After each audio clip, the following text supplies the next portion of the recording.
SB STD अड्डा में आपका स्वागत है। तो आज हम लोग देखेंगे रामधारी सिंह दिनकर के बारे में, उनकी संपूर्ण रचना के बारे में, और ये सारी चीज़ें आपको एक ही वीडियो में मिल जाएगी। तो आइए जानते हैं उनका परिचय, जीवन परिचय। तो रामधारी सिंह दिनकर का जन्म 1908 ईस्वी में बिहार के मुंगेर जिले के सिमरिया गांव में हुआ था। इनके पिता का नाम बाबू रवि सिंह और इनकी माता का नाम मनरूपी देवी था, और इन्होंने अपनी शिक्षा पटना विश्वविद्यालय में स्नातक किया। इन्होंने बीए है वो पटना विश्वविद्यालय से किया था। और इनके कार्य क्षेत्र में इन्होंने क्या क्या काम किया है, तो ये अध्यापक थे, सीतामढ़ी में जनसंपर्क निदेशक, और 1952 ईस्वी में ये राज्यसभा के सदस्य रहे हैं। भागलपुर विश्वविद्यालय के उप कुलपति भी रहे हैं, और 1965 में केंद्रीय सरकार के हिंदी सलाहकार भी रहे हैं। और इनका देहांत, इनकी मृत्यु हुई थी 1974 में बेगूसराय में। तो अब इनकी रचनाओं के बारे में जानते हैं।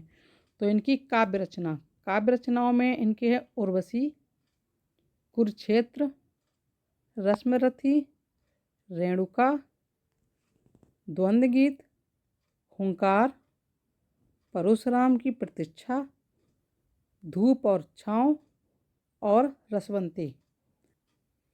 निबंध में इन्होंने लिखा है अर्धनारीश्वर, मिट्टी की ओर, रेती के फूल।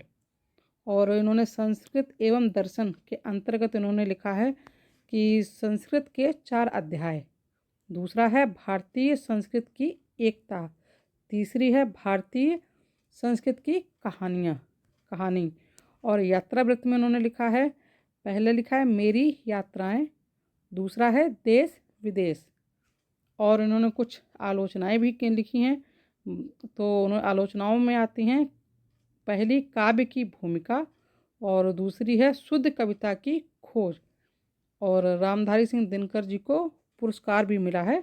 तो सम्मान और पुरस्कारों में के अंतर्गत ये इनके पुरस्कार हैं, साहित्य अकादमी पुरस्कार, ज्ञानपीठ पुरस्कार और पद्म भूषण पुरस्कार। ये इनको पुरस्कारों से सम्मानित किया गया। और इनके साहित्य की विशेषताएं हैं, पहली है राष्ट्रीय भावना, दूसरी है प्रगतिवादी स्वर की प्रधानता, तीसरी है मानवतावाद की स्थापना, चौथी है नारी भावना, पांचवी है प्रेम और सौंदर्य, छठवीं है रस निरूपण, और सातवीं कला पक्ष। तो ये रहे आपके रामधारी सिंह दिनकर के जीवन परिचय, उनके बारे में कुछ जानकारी। तो धन्यवाद आपका वीडियो देखने के लिए। आपको वीडियो अच्छा लगा हो तो चैनल को सब्सक्राइब लाइक ज़रूर करिए।